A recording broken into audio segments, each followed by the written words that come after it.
Back to silent learning academics ആണ്. So yes, നമ്മുടെ Christmas പരീക്ഷയ്ക്ക് വേണ്ടിയിട്ട് നമ്മളൊക്കെ ഇനിയുള്ള ദിവസങ്ങളിൽ പഠിച്ചുകൊണ്ടിരിക്കണം അല്ലേ? കാരണം നമുക്കറിയാം നമ്മുടെ പരീക്ഷയുടെ ടൈം ടേബിൾ ഒക്കെ വന്നിട്ടുണ്ട്. അപ്പോൾ കുഞ്ഞു കുഞ്ഞു കാര്യങ്ങളെ നമുക്ക് ഈ വർഷം പഠിക്കാനുള്ളെങ്കിൽ പോലും അത് കൃത്യമായിട്ട് പഠിച്ചിട്ട് വേണം നമുക്ക് പരീക്ഷയ്ക്കൊക്കെ പോകാനായിട്ട്. അപ്പോൾ ഇന്നത്തെ വീഡിയോയിൽ നമ്മൾ നോക്കുന്നത് വളരെ പ്രധാനപ്പെട്ട കുറച്ച് ക്വസ്റ്റ്യൻസ് മാത്രമാണ്. അതിൻ്റെ ഉത്തരങ്ങൾ നമുക്ക് എന്ത് ചെയ്യാം, ഇവിടെ തന്നെ പഠിച്ചു പോവാം അല്ലേ? അപ്പോൾ നമ്മുടെ ആദ്യത്തെ ഒരു ചോദ്യം ഇതാണ്. നമ്മുടെ വീടിനെ പറ്റിയൊക്കെ പഠിക്കുന്നുണ്ടായിരുന്നു അല്ലേ? വീട് പണിയെ പറ്റിയും അതുപോലെ വീട്ടിലുള്ള വ്യത്യസ്ത മുറികളെ പറ്റിയൊക്കെ നമുക്ക് എന്ത് ചെയ്യാനുണ്ട്, പഠിക്കാനുണ്ട്. അപ്പൊ ചോദ്യം ശ്രദ്ധിക്കാം മക്കള്. വീട് നിർമ്മാണവുമായിട്ട് ബന്ധപ്പെട്ട തൊഴിലുകൾ ഏതൊക്കെ? വീടിന്റെ ചിത്രവുമായി വരച്ചു യോജിപ്പിക്കുക. അപ്പൊ ഇവിടെ എന്താണ്, ഒരു വീടിന്റെ ചിത്രം തന്നിട്ടുണ്ട്. ചുറ്റുപാടും ഒരുപാട് ജോലികൾ കാണാൻ പറ്റുന്നുണ്ട് അല്ലെ? എന്തൊക്കെയുണ്ട്? തയ്യൽ, പോലീസ്, പെയിന്റിംഗ്, എഞ്ചിനീയറിംഗ്, അധ്യാപനം, മരപ്പണി, വയറിംഗ്, വാർപ്പുപണി, ഇഷ്ടം പോലെ അല്ലെ? ഇതിൽ ഏതൊക്കെയോ തൊഴിലുകൾ, ഏതൊക്കെയോ ജോലികൾ നമ്മുടെ വീട് നിർമ്മാണവുമായിട്ട് ബന്ധപ്പെട്ടിട്ടുള്ളതാണ്.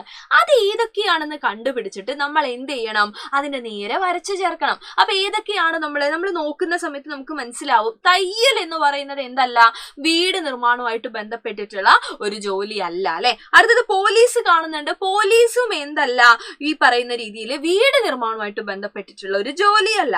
നെക്സ്റ്റ് എന്റെ മക്കൾ നോക്കിയേ, പെയിന്റിംഗ് ഉണ്ട്. അപ്പൊ പെയിന്റിങ് നമുക്കറിയാം വീട് നിർമ്മാണവുമായിട്ട് തന്നെ ബന്ധപ്പെട്ടിട്ടുള്ള ഒരു തൊഴിലാണ് അല്ലെ, അല്ലെങ്കിൽ ഒരു ജോലിയാണ്. അപ്പൊ നമുക്ക് എന്ത് ചെയ്യാം, പെയിന്റിങ്ങിന് നമ്മൾ എന്ത് ചെയ്യണം, നമ്മുടെ വീടിന്റെ നേരെ നമുക്ക് എന്ത് ചെയ്യാൻ പറ്റും, വരച്ച് ചേർക്കാൻ വേണ്ടിയിട്ട് പറ്റും അല്ലെ?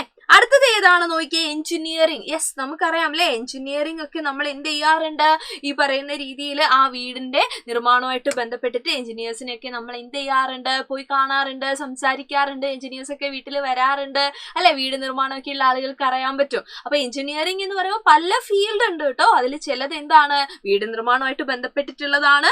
അതുകൊണ്ട് നമുക്ക് എന്ത് ചെയ്യാൻ പറ്റും, എഞ്ചിനീയറിംഗ് അല്ലെ? എഞ്ചിനീയറിംഗ് എന്ന് പറയുന്ന തൊഴിലിനെ നമുക്ക് വരച്ചു ചേർക്കാം. അടുത്ത നോക്കിയോ, അധ്യാപനം. അധ്യാപനം ഒരു ജോലിയാണ്, പക്ഷെ വീട് നിർമ്മാണവുമായിട്ട് ബന്ധപ്പെട്ടതാണോ? അല്ല അല്ലെ?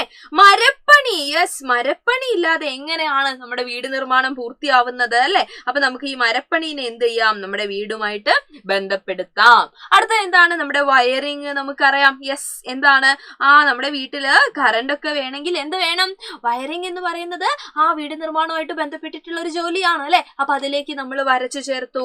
നെക്സ്റ്റ് ഇതാ വാർപ്പ് പണി. യെസ്, നമ്മുടെ കോൺക്രീറ്റ് വീടൊക്കെയാണ് നമ്മൾ നിർമ്മിക്കുന്നതെങ്കിൽ, വീട് പല രീതിയിൽ നിർമ്മിക്കുക അല്ലെ? അപ്പൊ കോൺക്രീറ്റ് വീടൊക്കെ ആണെങ്കിൽ ഈ വാർപ്പ് പണി എന്ന് പറയുന്നത് എന്താണ്, യെസ്, നമ്മുടെ വീട് നിർമ്മാണവുമായിട്ട് ബന്ധപ്പെട്ടിട്ടുള്ള ഒരു ജോലിയാണ് അല്ലെ? അത് നമ്മൾ എന്ത് ചെയ്തു, വരച്ചു ചേർത്തു. അപ്പൊ തയ്യലും പോലീസും അധ്യാപനവും ഒഴിച്ചിട്ടുള്ളതൊക്കെ നമ്മൾ എന്ത് ചെയ്തിട്ടുണ്ട്, കൃത്യമായിട്ട് വീടുമായിട്ട് വരച്ചു ചേർത്തിട്ടുണ്ട്. അപ്പൊ എന്റെ മക്കൾക്ക് ക്രിസ്മസ് എക്സാമിന് വരുന്ന ചോദ്യങ്ങൾ എന്ന് പറയുന്നത് ഇതുപോലെ തന്നെ സിമ്പിൾ ആയിട്ടുള്ള ചോദ്യങ്ങളായിരിക്കും. നമുക്ക് വരച്ചു ചേർക്കാനൊക്കെയുള്ള ചോദ്യങ്ങൾ അതിലുണ്ടാവും. പക്ഷെ നമ്മൾ കാര്യം എന്ത് ചെയ്യണം, ഇതുപോലെ മനസ്സിലാക്കണം. അടുത്ത നോക്കിയ, ഒരു വീട്ടിൽ ഒരുപാട് മുറികൾ ഉണ്ടാകുമല്ലോ, ഏതൊക്കെയാണ് അവയുടെ ഉപയോഗങ്ങൾ എന്തൊക്കെയാണെന്നുള്ളത്. അപ്പൊ നമുക്കറിയുന്ന കാര്യങ്ങൾ എഴുതിയാൽ മതി. ഇവിടെ നോക്കിയ ഒരു എക്സാമ്പിൾ പറഞ്ഞിരിക്കുകയാണ്, കലവറ. കലവറ എന്തിനു വേണ്ടിയിട്ടാണ്, സാധനങ്ങൾ സൂക്ഷിച്ചു വെക്കാൻ വേണ്ടിയിട്ടാണ് അല്ലെ? അപ്പൊ എന്റെ മക്കള് നിങ്ങൾ ഇരിക്കുന്ന സ്ഥലത്ത് അല്ലെ, നിങ്ങളുടെ വീട്ടിൽ ഇരുന്നു കൊണ്ട് വീടിനെ പറ്റി ഒന്ന് ചിന്തിച്ചുകൊണ്ട് എനിക്ക് പറഞ്ഞു തന്നെ, നിങ്ങളുടെ വീട്ടിൽ എന്തൊക്കെ വ്യത്യസ്ത തരത്തിലുള്ള മുറികളുണ്ട്, അത് എന്തിനൊക്കെ വേണ്ടിയിട്ടാണ് ഉപയോഗിക്കുന്നത് എന്നൊന്ന് പറഞ്ഞു നോക്കിയേ. നമുക്കറിയാം അല്ലെ, ഒരു വീടാവുന്ന സമയത്ത് എന്തായാലും എന്താണ്, അടുക്കള ഉണ്ടായിരിക്കും അല്ലെ? അടുക്കള ഇല്ലാതിരിക്കോ? ഇല്ല. അടുക്കള എന്തിനു വേണ്ടിയിട്ടാണ്, ഭക്ഷണം പാകം ചെയ്യാൻ വേണ്ടിയിട്ടാണ് അല്ലെ? അടുക്കളയിൽ വെച്ചിട്ടാണ് നമ്മൾ എന്ത് ചെയ്യുന്നത്, ഭക്ഷണം പാകം ചെയ്യുന്നത് അല്ലെ? ഭക്ഷണം പാകം ചെയ്യാൻ എന്ന് എഴുതാം അല്ലെ നമുക്ക്? ഓക്കെ അല്ലേ? ഇനി അടുത്തത് എന്ത് എഴുതും നമ്മള്?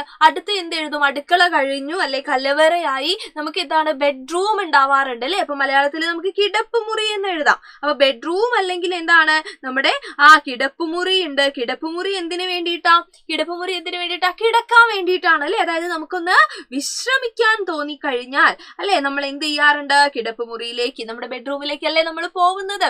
അടുത്ത എന്തെഴുതാം, കുളിമുറി. നമ്മൾ 2 നേരം കുളിക്കുന്ന ആളുകളാണ് അല്ലെ? രാവിലെയും കുളിക്കും, സ്കൂളിൽ നിന്ന് വന്നിട്ടും കുളിക്കും അല്ലെ? അപ്പൊ കുളിക്കാൻ നമ്മൾ പോകുന്നത് എവിടെയാണ്, നമ്മുടെ കുളിമുറിയിലേക്കാണ്. അപ്പൊ കുളിമുറി. എഴുതി ഞാൻ. ഇനിയിപ്പോ ചില വീടുകളിൽ എന്താണ് നമുക്ക് പഠിക്കാൻ വേണ്ടിയിട്ട് ഒരു പഠനമുറിയൊക്കെ ഉണ്ടാവില്ലേ, ഒരു ടേബിളൊക്കെ സെറ്റ് ചെയ്തിട്ട്. ഇത് എല്ലാ വീട്ടിലും ഉണ്ടാവണം എന്ന് നിർബന്ധമൊന്നുമില്ല, എന്നാലും ഉള്ള വീടുകളും ഉണ്ട് അല്ലെ. അപ്പൊ നമുക്ക് പഠനമുറി എഴുതാം. പഠനമുറി എന്തിനു വേണ്ടിയിട്ടാ? പഠിക്കാനാണ് അല്ലെ. പഠനമുറി ഇല്ല എന്ന് വിചാരിച്ചിട്ട് പഠിക്കാണ്ടിരിക്കേണ്ട ആവശ്യമുണ്ടോ? ഒന്നുമില്ല. മിസ്സിന്റെ വീട്ടിലൊന്നും പഠനമുറി സെപ്പറേറ്റ് ഒന്നും ഉണ്ടായിരുന്നില്ല, പക്ഷെ മിസ് എന്ത് ചെയ്തിട്ടുണ്ടായിരുന്നു?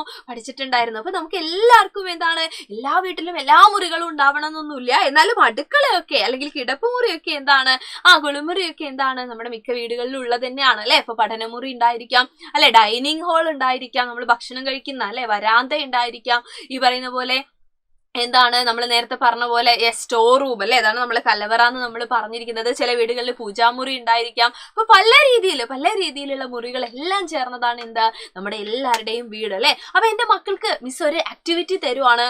എന്താ ആക്ടിവിറ്റി എന്നറിയോ? നിങ്ങളുടെ വീട് അല്ലെ, എന്റെ വീട് എന്ന് പറഞ്ഞുകൊണ്ട് നിങ്ങളുടെ വീടിനെ പറ്റി, നിങ്ങളുടെ വീട്ടിലുള്ള മുറികളെ പറ്റി, നിങ്ങളുടെ വീട്ടില് എന്തൊക്കെ കാര്യങ്ങളുണ്ടോ അതൊക്കെ ഉൾക്കൊള്ളിച്ചു കൊണ്ടിട്ട് നിങ്ങൾ എന്ത് ചെയ്യണം? നിങ്ങൾ ഒരു അടിപൊളി കുറിപ്പ് തയ്യാറാക്കണം. കുറിപ്പ് എന്ന് പറയുന്ന സമയത്ത് ഒരുപാട് കാര്യങ്ങളൊന്നും വേണ്ട കേട്ടോ.